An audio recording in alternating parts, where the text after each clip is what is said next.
আমাদের জাতিদেরও চাকমা, মারমা, বড়ুয়া অনেকের পুরানো অনেক কৃষ্টি কালচার আছে, রক্ষা করো। এখানে কি বলছে? রক্ষা করতে হবে বলছে। পুরানো কৃষ্টি কালচার রক্ষা করতে হবে, না হলে সেই জাতি ধ্বংস হয়ে যাবে। কিন্তু আমরা এখন এমন এক পর্যায়ে চলে গেছি, অনেক ক্ষেত্রে আমরা নিজের জাতির নামও জানি না, আমি কি জাতিও জানি না। তাহলে সেই জাতি কেমন করে সেই গোড়া থেকে শক্তি নিয়ে দাঁড়াবে? সে গোড়াই চিনে না, তো গোড়া থেকে শক্তি নিয়ে দাঁড়াবে কেমনি?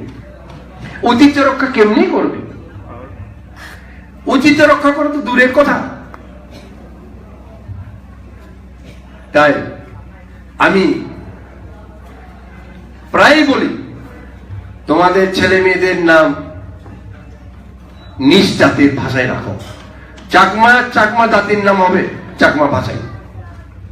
ত্রিপুরা হবে ত্রিপুরা ভাষায়। মারমা হবে মারমা ভাষার নাম। এখন মারমার নাম শিউলি। কি শিউলি? আবার রিটন। কি আবার রিটন? জোয়েল। কি জোয়েল? মারমা নাম রাখতে জানো না? তুমি তোমার ছেলেকে কি বাঙালি বানাইতে চাও নাকি ইংলিশ বানাই ফেলতে চাও? তোমার ছেলেকে তোমার জাতিতেই রাখতে হবে। ঐতিহ্য রক্ষা। তোমাকে না দেখলেও তোমার নাম শুনেই আমি বলতে পারবো তুমি কোন জাতি। আব্দুর রহমান যদি বলে কোন জাতি, দেখতে হবে না সে একটা বাঙালি মুসলমান, আমি জানবো আব্দুর রহমান। কেউ যদি বলে দেবাশিস রায় অথবা দেবাশিস চক্রবর্তী, চেহারা দেখতে হবে না সে একজন হিন্দু বাঙালি, এটা সবাই জানে। সে তদ্রুপ ভাবে একজনকে যদি বলে জনি, জনি একজন ইংলিশ হবে, জানি। তদ্রুপ যখন বলে যে উজলা, উজলা একটা মারমা নাম, এটা কোনোদিন বাংলা হইতে পারে না। উনি বাঙালি বললেও কি বিশেষ করবে উজলা? তাই নিজের নাম রাখো, নিজের ড্রেস পরো। চোখে না দেখলেও বোঝা যায় নাম দিয়া, নাম না জানলেও চোখে দেখলে বোঝা যায় ড্রেস দিয়া। যখন যে ড্রেস পরবে, চাকমা পিনান পরলে চাকমা জাতি বোঝা যাবে, মারমা থামি পরলে বোঝা যাবে এর মেয়েটা মারমা। তাই নিজের জাতির ড্রেস পরতে হবে।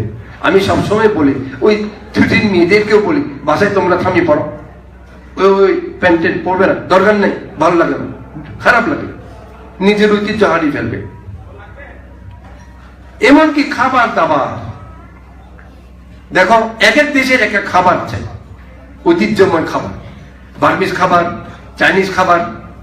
চাইনিজ খাবার সারা দুনিয়ায় পরিচিত।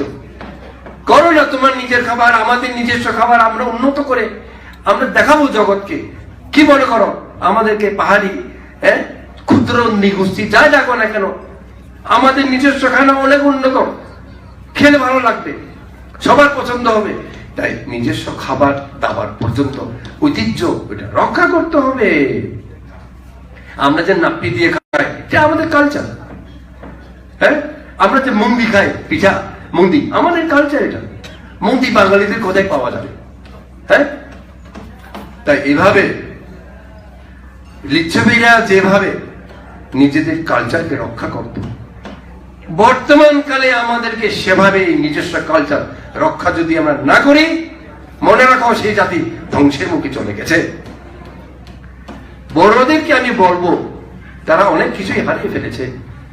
কারণ তারা বড়ুয়ারা আগে, অনেক আগে, বাংলাদেশের লিবারেশনের আগে তারা নিজেদেরকে মগ বলতো। ইন্ডিয়াতে এখনো মগ বলে, মগ পাড়া বলে, বড়ুয়া পাড়াকে মুসলমানরা বলে না, মগ পাড়া বলে না। কিন্তু আজকাল বড়ুয়ারা নিজেদেরকে চিনে না। বড়ুয়ারা নিজেরাই নিজেদেরকে মনে করে আমরা বাঙালি, বাঙালি বুদ্ধিস্ট। সেই জাতি আর উদ্ধার কোনোদিন পাবে না। বাঙালির সাথে মিশে যেতে হবে, নতুবা হারিয়ে যেতে হবে। দুটার একটা অরিজিন খুঁজে পেতে হবে তোমাকে, তুমি কোন জাতি। তাই এইভাবে ঐতিহ্যকে ধরে যদি রাখতে না পারি, মনে রাখতে হবে সে জাতি ধ্বংসের মুখে চলে যাচ্ছে।